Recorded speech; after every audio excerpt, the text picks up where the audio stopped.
I am a real American, fight for the rights of every man.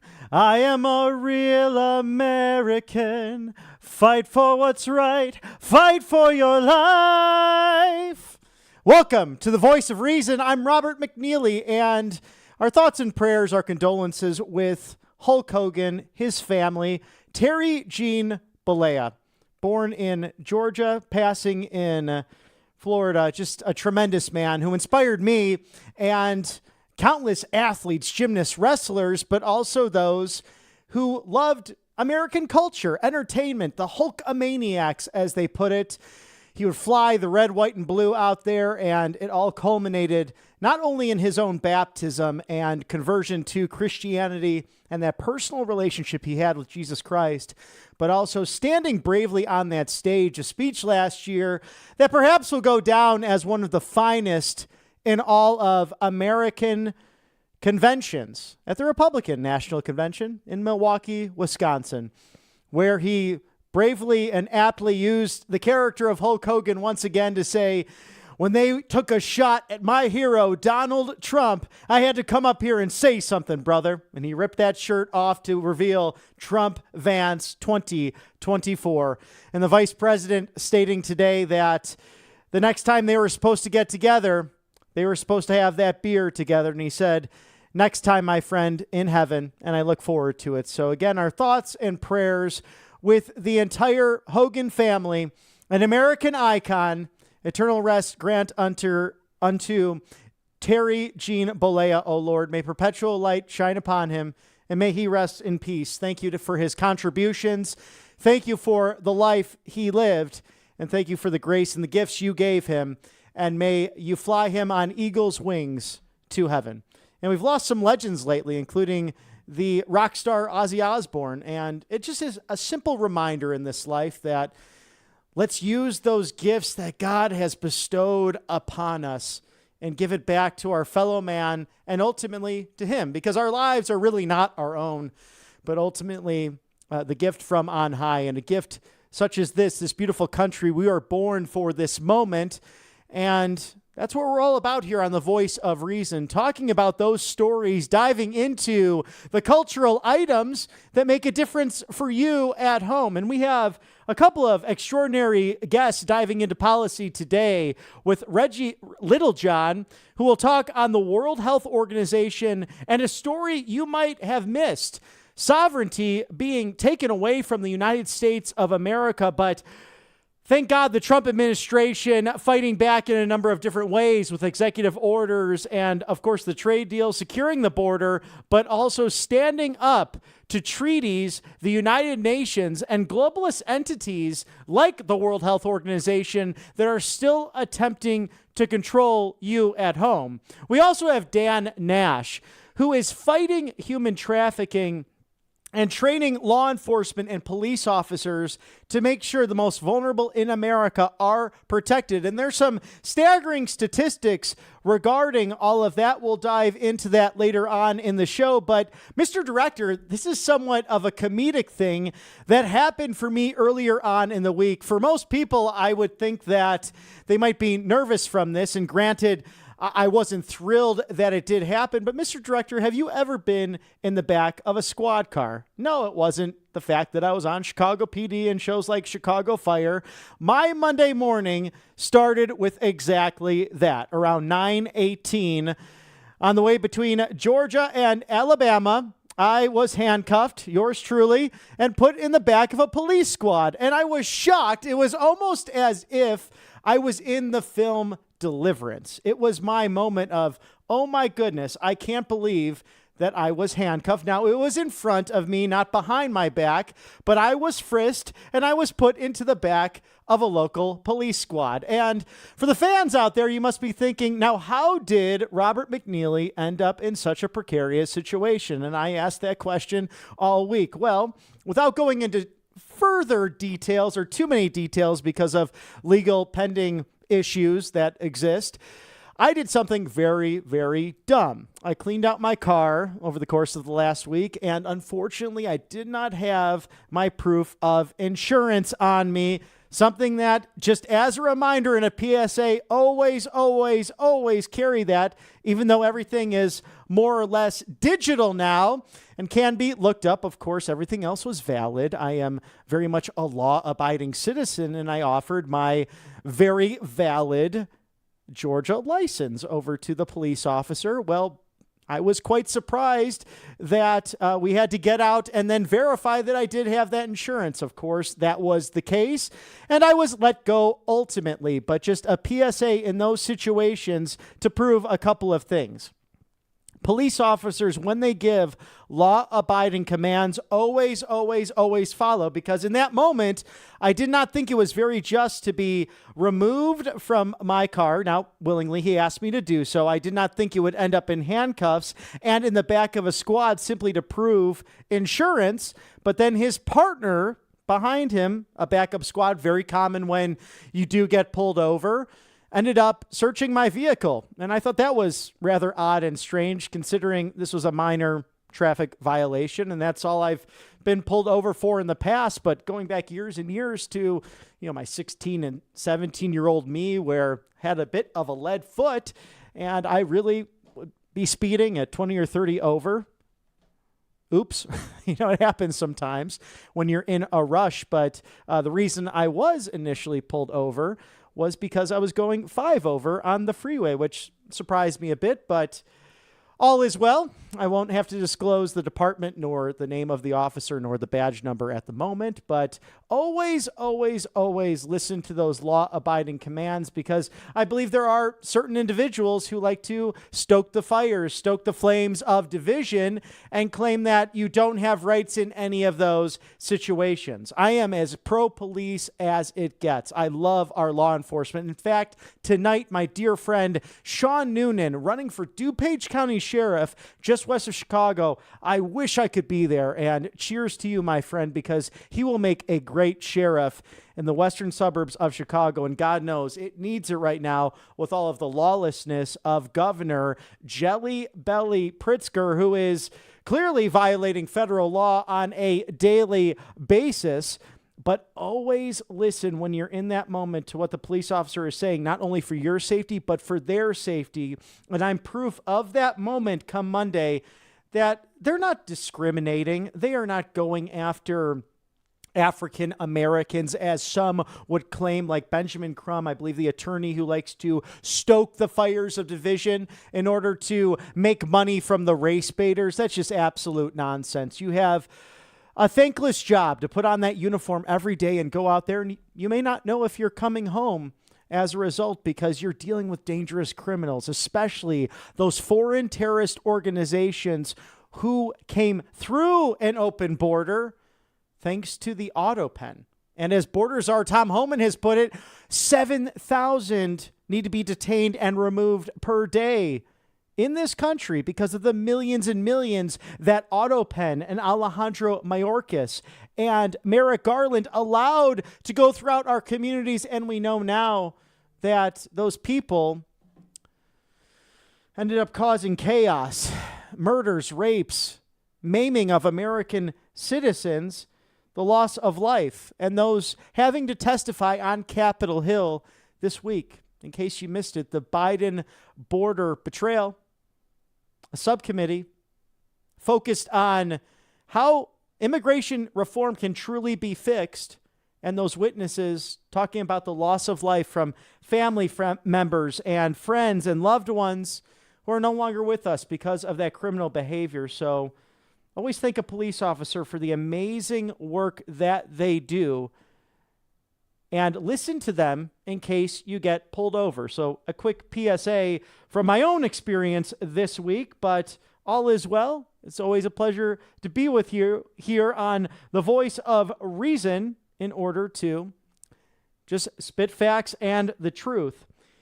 In fact, one of those individuals who's no longer with us, Jocelyn Nungary, as a result of a brutal crime. And the Democrats could not stand up during the joint session of Congress. And Senator Ted Cruz pointed this out this week during that subcommittee hearing way back on March 5th, when the president addressed Congress saying we simply needed a change in the president. And we received that with nearly no border crossings happening now over the course of the last 6 weeks. He signed into law Senate Bill 1596, the Jocelyn Nungary National Wildlife Refuge Act, which renames the Anahuac National Wildlife Refuge located in the state of Texas as the Jocelyn Nungary National Wildlife Refuge. Thank you, President Trump. This was a young, beautiful lady, 12 years old, really in the prime of her life, taken because of illegal immigration crime. And her hometown of Houston, Texas, reeling from it. And Senator Cruz speaking on that just this week. Now we have excellent policy experts on the show tonight. Reggie Littlejohn, a fantastic person, a true patriot, working to make sure that globalists stop the takeover of your health, of your decision-making, of the crucial issues that you deal with around the dinner table on a nightly basis. And her organization fighting back against the World Health Organization that would so choose to strip your American rights, your national and natural rights here in this great country of ours. Enjoy this interview with Reggie Littlejohn. And welcome to the Voice of Reason, Reggie Littlejohn. She is the president and founder of the Anti-Globalist International, an organization really bringing light to the deep state ties that are out there and the globalist agenda. Thank you for coming on the show. Let's start off with the World Health Organization. Why is it a bad reason for the United States to even be aligned with such a group?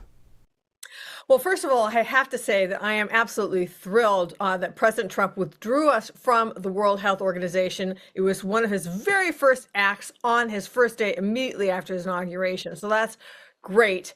But then we had to separately separate ourselves or reject a specific agreement that we rejected last Friday. And the reason for that is, to answer your question, the reason it is bad for us to be aligned with the World Health Organization is that they are just an irredeemably corrupt organization.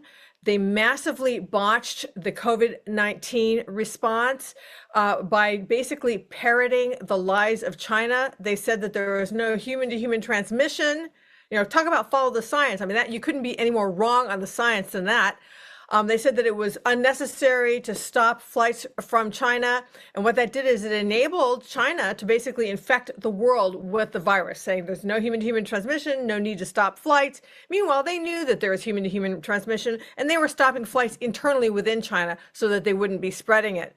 Then they adopted the China model with vaccine mandates, mask mandates, lockdowns, all of that kind of stuff.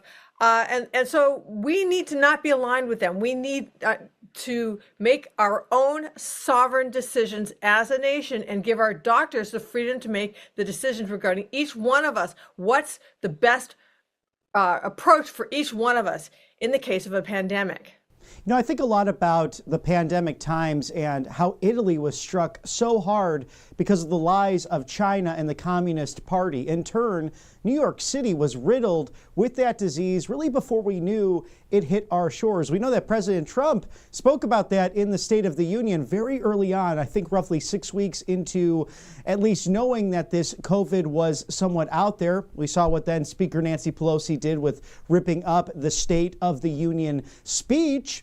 So is there any sort of legal ramification that Italian citizens or even American citizens can take against the Chinese Communist Party for the lies that they spread, not only just the transmission of a terrible disease? I would love to see that happen. You know, I would love to see, and there may actually be people who are suing the Chinese Communist Party for the role that they played. But I think that would really be, I'm not sure exactly where you would do it. I mean, that's a very sort of thorny legal question. Like, do you do it in your state? Do you do it in the federal courts? Do you do it in the International Court of Justice? I mean, where would you do it? But another thing is that they're not just beholden to the Chinese Communist Party. I'm talking about the World Health Organization. They're also beholden to Big Pharma. And this is something that people may not realize. that in the beginning, when the World Health Organization first started to exist, and they were basically trying to promote, uh, you know, anti-polio and just trying to clean things up, better hygiene.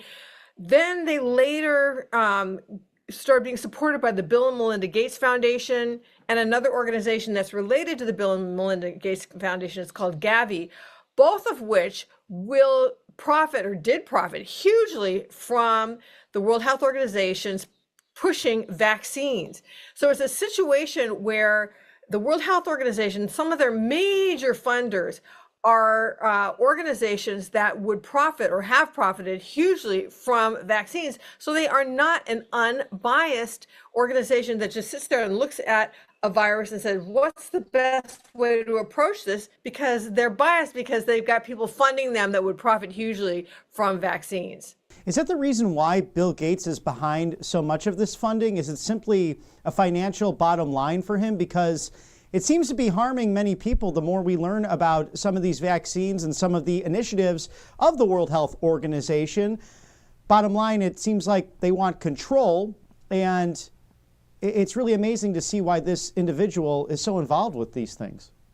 Well, yeah, I think both is true. I think there's a financial arm of it and there's the control arm of it. So in terms of the financial arm of it, there is on the internet an interview of Bill Gates being interviewed by somebody at the World Economic Forum. This was several years ago, where he told the interviewer that his return on investment for vaccines is 20 to 1. So he put in about $10 billion at that time for developing and promoting vaccines and got 200 billion back. And he said he doesn't know anything else where he could make so much of a profit. So that's just an enormous profit line. But the other thing that you said about control is also just another huge issue with the World Health Organization. These international health regulation amendments that the United States rejected last Friday, I believe can be used as a mechanism to promote global control, surveillance and control. So they would have required the United States to surveil our citizens, to censor our citizens concerning misinformation or disinformation, which are not defined in the documents, but you can see how they would define them by how they defined them last time under COVID, right?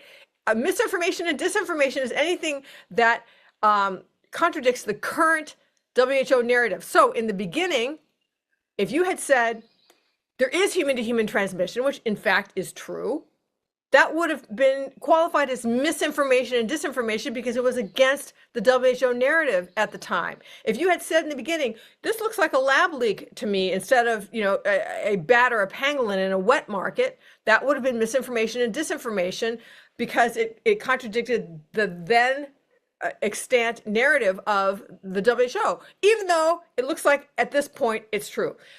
And in these international health regulation amendments, they set forth a framework for international interoperable digital health IDs. And Tedros Ghebreyesus, the head of the World Health Organization, announced in June of 2023 that he was rolling these things out together with the EU. And they say that these are to track everybody's vaccination status, which is a problem in itself. If the World Health Organization decides everybody needs to be vaccinated and you're not vaccinated, that could be used to keep you out of shopping for food, going to a restaurant, who knows what. They could, use that to quarantine you from your home. But also, I believe that these health IDs form the digital platform for the digital ID that's on the World Economic Forum website. There's a chart on that website. And their goal is to have, they say, it'll be so much easier for you to, for example, access healthcare, open a bank account, travel, shop online, vote, pay your taxes, own a communications device such as a cell phone or a computer.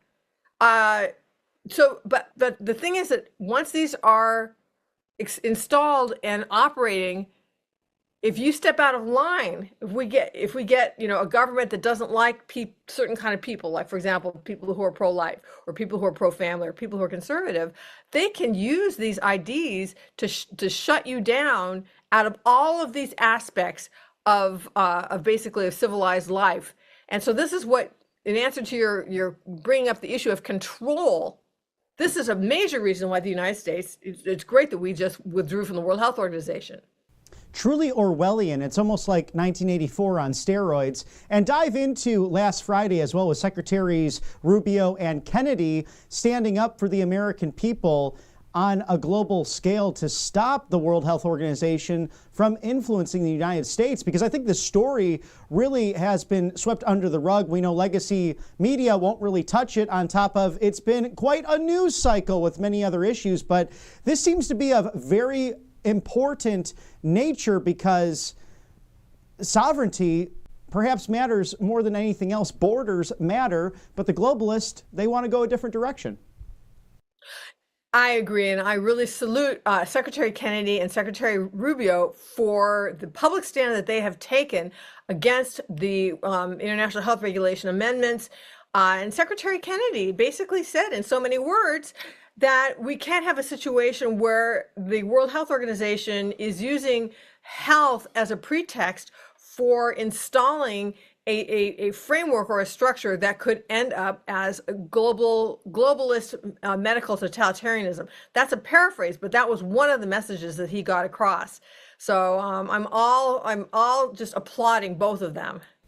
Yeah, outstanding work by this cabinet, and to actually enact the executive orders and the instructions from the commander-in-chief, the president, going down to these subject matter experts like the good secretaries. Now, I'm sure on many people's mind regarding COVID and regarding gain-of-function research, we have some senators like Rand Paul who really were tough on people like Dr. Fear, otherwise known as Anthony Fauci, Dr. Birx. Where are they right now? And again, is there any legal ramification for the ideas that they put out there, which were truly non-scientific, with the 6 feet apart or the masking or simply this bat out of Wuhan, when you had for years and years the gain-of-function research taking place overseas?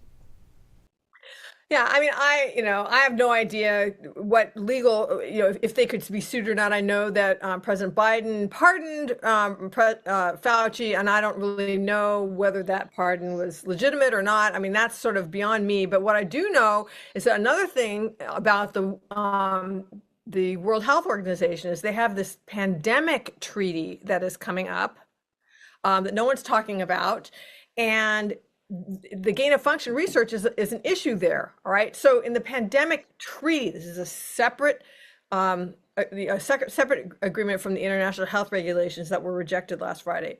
But they have something called the Pathogen Access and Benefit Sharing System, the PABS system.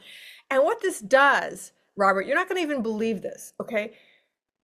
They're encouraging countries to go out into their rainforest, go out into their jungle, find deadly pathogens, and then instead of just quarantining them off, it's like, leave it there, okay? No, they want them to send it to the World Health Organization. They would actually get compensated for this. And then the World Health Organization will farm these pathogens out to various labs all over the world. The idea being that they will develop a vaccine or some other therapeutic to handle it. Well, what this does is it greatly increases the chances of lab leaks. To the extent that the Wuhan virus came from a lab leak, well, we're going to have, dozens of Wuhan, all over the world to be leaked from. And it also increases the chances of viruses falling into the hands of potential bioterrorists. All right. And then beyond that, there is no prohibition of gain of function research in the pandemic treaty. So this is a very, very great concern. Now, how can the average citizen look at all this? Because I'm sure it's really shocking information, and most people probably were not aware of the World Health Organization and its antics until what we saw with COVID. President Trump, among others, really pulling back that curtain for the world to see. And now with new media out there, such as Right Side Broadcasting Network, bringing you real stories, how can, as an expert on this, what would you recommend to the American people that they can do on a daily basis to help a great organization like Anti-Globalist International to make sure that these insane treaties don't go into effect and end up harming the health of the American citizens? Well, thank you for asking that.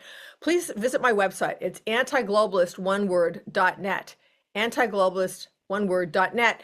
And there's a couple things you can do there. One, the most important one, I think, is to sign the manifesto. If you scroll down the homepage, there's a manifesto which talks about not just the World Health Organization, but also the United Nations, the World Economic Forum, and the entire globalist coup that we need to counter. And if you sign that manifesto, then you will be put on my Substack list and you will get updates as to things that you can do. That's the main thing. But then also something that people don't realize is that President Trump took us out of the World Health Organization via executive order, which is all he can do. But what that means is that the next president, if he or she is so inclined, could just put us right back in, unless there is legislation to stop it. So if you go to antiglobalist.net, then you can go click on the take action button, and then there will be an action that you can take to send a message to your legislator and your leaders that we need a bill permanently withdrawing us from the World Health Organization so that the next president can't just put us right back in. Well, thank you for making us aware, because I know with my own activism, I will be reaching out to congressmen and senators on my own time. In fact, maybe even asking them on the Voice of Reason where they stand on this crucial issue, because it's not Republican nor Democrat, independent or third party. It's about the sovereignty of the United States and the health of American citizens. Reggie Littlejohn, president and founder of the Anti-Globalist International. You are a patriot. Thank you for joining us on the Voice of Reason. Thank you for having me. Mr. Director, I can't tell you how thankful I am that I'm a pureblood. What the globalists have attempted to do in this country through health, through so-called global warming, when that's inconvenient, they call it climate change, to countless other initiatives to destroy the sovereignty of this great nation. And just like the Trump tax cuts and those credits that were made permanent through the one big beautiful bill, Congress must act on something like this. And Reggie Littlejohn of Anti-Globalist International doing the work, doing the same kind of work like Patriots dating back over 250 years. Patrick Henry warning people of the British. The British are coming. The British are coming. This is the same kind of work she's doing to alert us to those who would seek to hurt the American middle class and American health as we know it.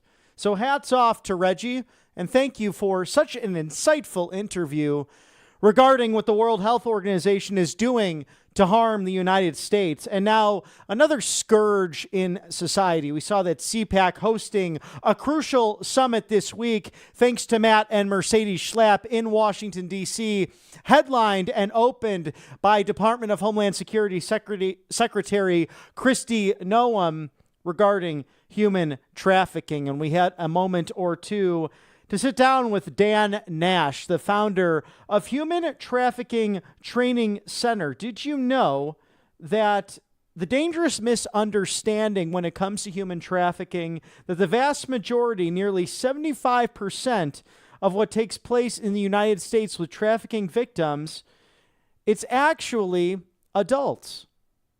Most of them are American women or girls, by far. And if you look at the entire numbers, 72.5% of the victims are, yes, adults, with 27.5% being minors. As awful as that is, as awful as it's been through ports of entry and the open border under the auto pen. But 94% of the victims are female, only 6% male, and 80% are American citizens. Those other 20%, of course, foreign nationals. But some staggering numbers here. in the United States. Another important discussion to dive into policy-wise and how you at home can combat human trafficking. This interview now with Dan Nash. And we are joined now by subject matter expert on human trafficking. We have our friend here, Dan, who is working so hard to bring light into the darkness. And sir, we know that yesterday a CPAC summit on human trafficking. Did you get a chance to watch any of that? And also, what are your takes in 2025 with this horrible scourge that is really hurting our country? Hello, sir, and thank you for having me. I did not get to watch any of the CPAC stuff yesterday. I've been busy the last 3 days teaching law enforcement about human trafficking across the southern part of the state of our country. As far as human trafficking goes in America, unfortunately, we're in a pretty tough predicament. We're in a pretty tough place. There's not a single thing that we measure in the human trafficking world that we're actually winning in. We have more human trafficking victims now in America and across the world than we've ever had. There's more money being made from human trafficking now than ever in history. And we're just honestly not winning. Yeah, it's a terrible thing. And what do you do on a daily basis to make sure that we reverse these trends and we can equip law enforcement to stop the labor and sex trafficking that's going on in our country? One of the big things, the big myth is that law enforcement understands what to do with this. And there's all kinds of studies that have been done on this. And what we find is that only 17% of law enforcement has any kind of training in human trafficking whatsoever. And if you look at skills, which is what law enforcement really needs, versus awareness, which is what the general public would need, only 8% of agencies across America have skills. And most people think, well, that's just a small, probably, departments. That's not like the bigger ones. And it's really everybody across the board. It's federal law enforcement, it's state law enforcement, it's local law enforcement. And the example that I like to use, because everybody's familiar with their agency, because they're so big and we see them all the time, is the FBI. Most people think, well, the FBI must be training human trafficking. The FBI has zero, not 1 minute of human trafficking training when they're in the academy. They get nothing. So when they're out of the academy, they don't know what to do any more than any other state or local police officer would do, because they haven't been trained. And why is that, Dan? Is it simply an ignorance, or is it just not being aware? Because we know now, based on border control and security from the last administration, over 300,000 kids went missing. President Trump saying that 10,000 of those have been found by federal authorities, but we really seem to have a crisis on our hands. We do have a crisis, and I think what we need to do is completely change, the paradigm, so to speak. We need to understand that we've got to provide law enforcement with these tools so that they can be successful. And the fact that the border is now closed, that is one really good piece that has been accomplished, because that's going to stop some of the trafficking. And then you're talking about all the unaccompanied minors. That's a ginormous problem. But again, another myth is that trafficking in America, or really anywhere, it's all children, and that's just not true. So 2/3 to 3/4 of all people that are trafficked in America are adults. They're adult females. So we're kind of missing that whole spectrum, when that's the biggest thing that we should be trying to do something with. Yes, we should be going after children. Yes, we should find all those unaccompanied minors. Yes, we should be stopping that. But how many people out there really know that most trafficking victims in America are adult females? Yeah, that was actually going to be my next question, Dan, because you're the founder of Human Trafficking Training Center, and you have found with your numbers that it's 72.5% of these victims in America are adults, 94% of them female. So how does that translate, as terrible as it is to see children and minors fall into this? How are adults being succumbed to these forms of trafficking, but 80% as well American citizens, with 20% being foreign nationals here within our borders? So really, trafficking really comes down to a couple of different issues. The first is really, it's about vulnerabilities. If you have vulnerabilities, and those vulnerabilities can be anything, right? They can be poverty, they can be that you are physically or sexually abused as a child, or you're addicted to drugs or alcohol. They can be a whole host of issues that create vulnerabilities. Traffickers look for vulnerabilities, and then he'll look to exploit and utilize those vulnerabilities to get other people to commit criminal activity for them, which typically in sex trafficking, what we see is prostitution. We know that over 90% of persons involved in prostitution are under third-party control. In other words, they are being trafficked. The idea that all these people are out here committing prostitution on their own is really just a fallacy. It's really not accurate information.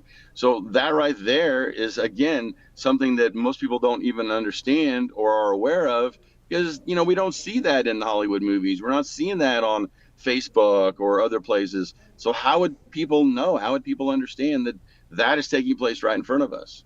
And that's something that I've noticed over my career that, you know, probably before a decade ago, and my own work in nonprofits and now the media and politics, I thought trafficking really represented something like the movie Taken with Liam Neeson, which I'm sure it can happen like that. But this seems to be much more, although those people living within the shadows and hiding, it's much more than just simply students going over on a visa and then being kidnapped. There can be much more of an insidious nature of it when it comes to even family members who are trafficking those whom they should trust in many cases, is it not? Correct. So the idea that somebody is kidnapped, or your child's going to be kidnapped in America off the Target parking lot somewhere and trafficked, is really just not accurate. I mean, does that happen? Yeah, but it's super, super rare, right? That's just not what we see. So those movies, while entertaining, are not true and accurate. And you're 100% correct. We have groups in America that we refer to as the Big Five groups, and these are the people that are doing most of the trafficking in America. And what really freaks people out is, you know, when we talk about Russian organized crime or Chinese organized crime or street gangs or the cartels, but the largest of all those groups is what we refer to as friends and family. This is your mother, this is your father, this is your husband, this is your boyfriend, this is your fiance. And of the mother or father, it's typically the mother that's the trafficker versus the father. So when people hear this, they're like, what? Somebody's mother is trafficking them? Somebody's husband or boyfriend or fiance is trafficking them? That is 30 to 40% of all trafficking in America. And it's such a disturbing fact to, you know, even hear something like that. But what are some of the tangible positives that your organization is moving towards in order to stop this from taking place in the United States?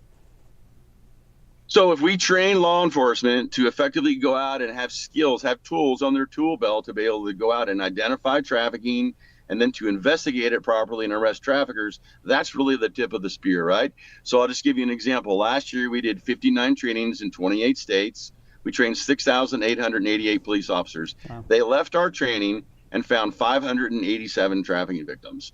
And the quickest was 5 hours and 14 minutes, and the youngest person was 11. It happens immediate. I got a call today from the Austin, Texas area. We just did a training there, I don't know, a month ago. The officers in that training have already found 6 trafficking victims. I mean, it happens everywhere we go, right? I've been in Louisiana and Mississippi the last couple of days training. It's like everywhere we go, typically within a week or two, people are calling going, yep, found 2 trafficking victims, found this trafficking victim, found that trafficking victim. When we train the police and give them the proper skills, they will find these trafficking victims and they will arrest the traffickers. Now, is there any legislation that can happen at a state level or a federal level in order to help assist with these efforts? And is there anything that a private citizen can do to be aware of this, perhaps trainings or other things that they can do in order to make them aware of what might be going on within their communities? Sure. So it's important for the community to be involved. This is not a problem that just law enforcement is going to solve by itself. There's only so many police, right? And when you have the community that's involved, their eyes, their ears, they're out there, they're seeing things, right?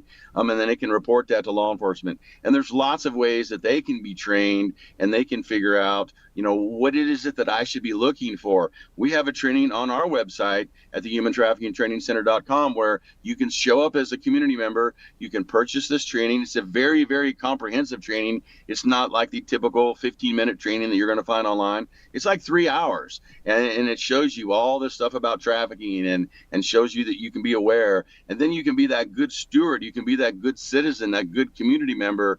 And then if you see something, you can, of course, report it. We learned after 9/11, if you see something, you say something. And that totally applies with trafficking.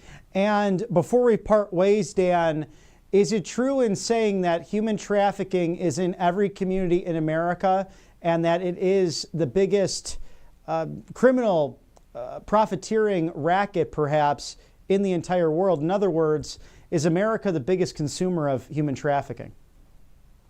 Actually, more trafficking takes place in China than any place in the world.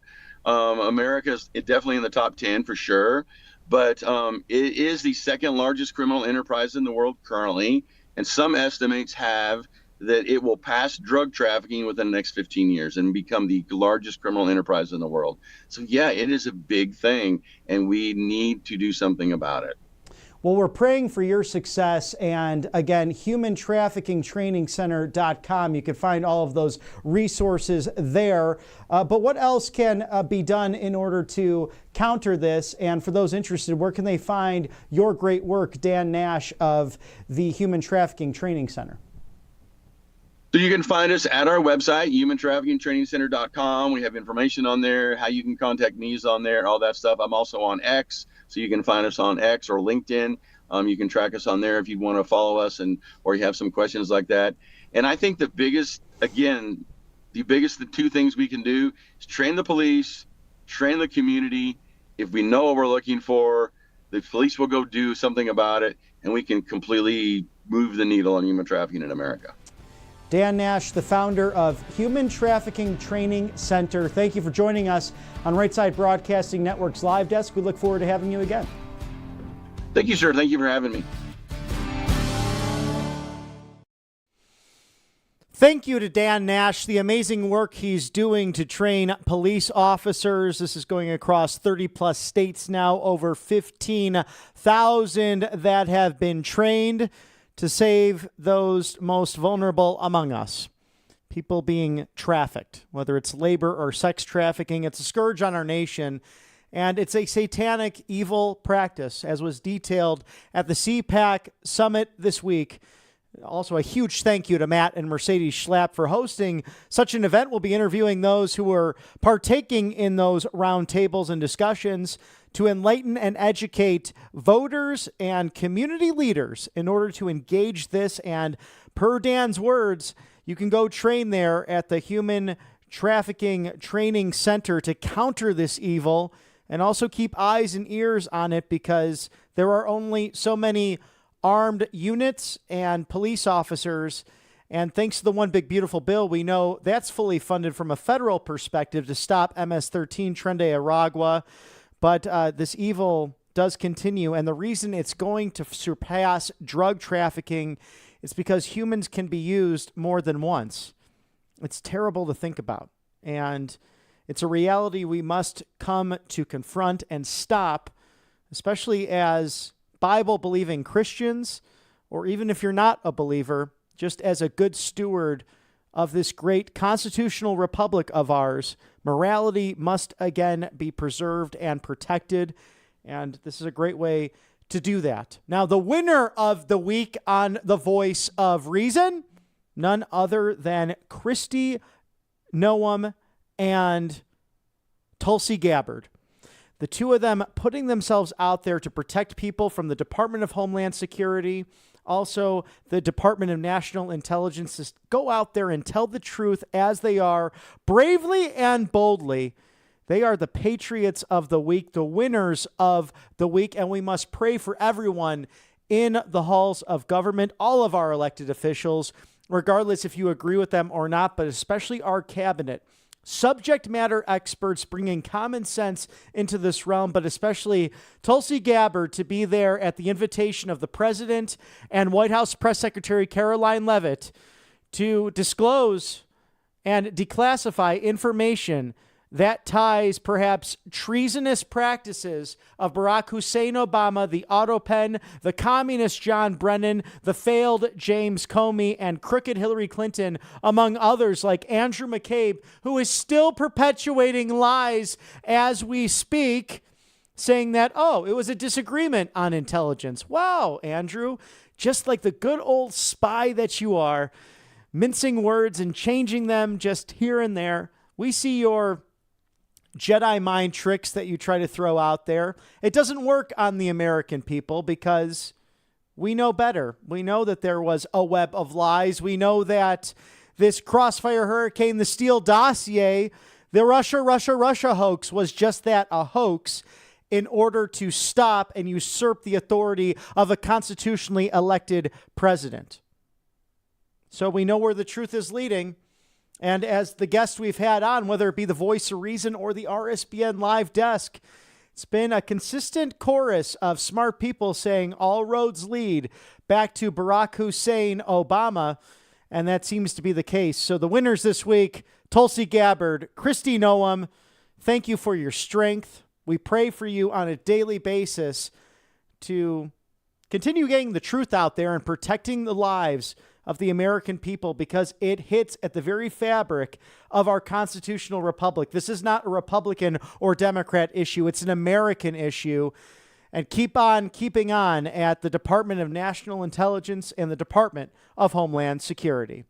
The loser this week is none other than Senator Alex Padilla of California. The fact that, and this grinds my gears, that he would have the gall to go at the victims and those who lost their family members to illegal alien crime in this country and say, do you believe all immigrants are criminals? Do you believe all immigrants are simply illegal? To just paint that broad brush and to make it a political issue in that subcommittee, which then led to the passionate testimony and questions and apology on behalf of our American government under the auto pen by Senator Ted Cruz of Texas. How dare you, Alex Padilla? You know exactly what you're doing. Your words of bipartisan cooperation and wanting to work on legislation to reform these ills, it's sad. It's pathetic. We don't take it as honest because you would dare attack those who lost their loved ones, who are apolitical American citizens. The only reasons we know their names, they didn't want the spotlight, but they want the truth to get out there. And many of them have to think about that every single holiday as they gather to break bread with their family, to hug their friends, and their loved ones are not there. The next time they'll see them is on the other side in eternity. So shame on you, Senator Alex Padilla. The gall, the disgusting nature of how you conducted that subcommittee hearing. Shame on you. You are not worthy of the title of United States Senator. Well, it's July 24th, 2025, and this day in history in 1998, the World War II drama Saving Private Ryan, starring Tom Hanks, that was released from theaters, and it became a critical and commercial success, earning 5 Academy Awards, including Best Director for Steven Spielberg. And on July 24th of 1974, the United States Supreme Court ruled that President Richard Nixon had to provide transcripts of the Watergate tapes to Special Prosecutor Leon Jaworski. Also in 1959, then Soviet Premier Nikita Khrushchev and U.S. Vice President Richard Nixon engaged in the kitchen debate at an American exhibition in Moscow. And dating back all the way to 1567, Mary, Queen of Scots, was formally deposed after rebellious Scottish nobles deserted her army at Carberry Hill and forced her to abdicate in favor of her 1-year-old son, James. That's this day in history, July 24th, in the year of our Lord, 2025. What will you do with the present? And it's called the present because you are living and breathing, and you were born for such a time as this. And here on the Voice of Reason, we will fight to get those stories out there with a little dash of Western charm and punchlines and politics and attacking the culture head on. We're unafraid here at Right Side Broadcasting Network. And again, we'd like to thank our guests this evening, Reggie Littlejohn and Dan Nash, for making such a difference. You two are patriots, and we're grateful to have you here on the Voice of Reason. Well, I hope you have a great weekend. I hope you get to spend some time with loved ones, family, and friends. Make sure you hug them tight and tell them that you love them, because every day is truly a gift. And we'll see you here at 6 o'clock next week, next Thursday, on The Voice of Reason. Have a wonderful evening. God bless.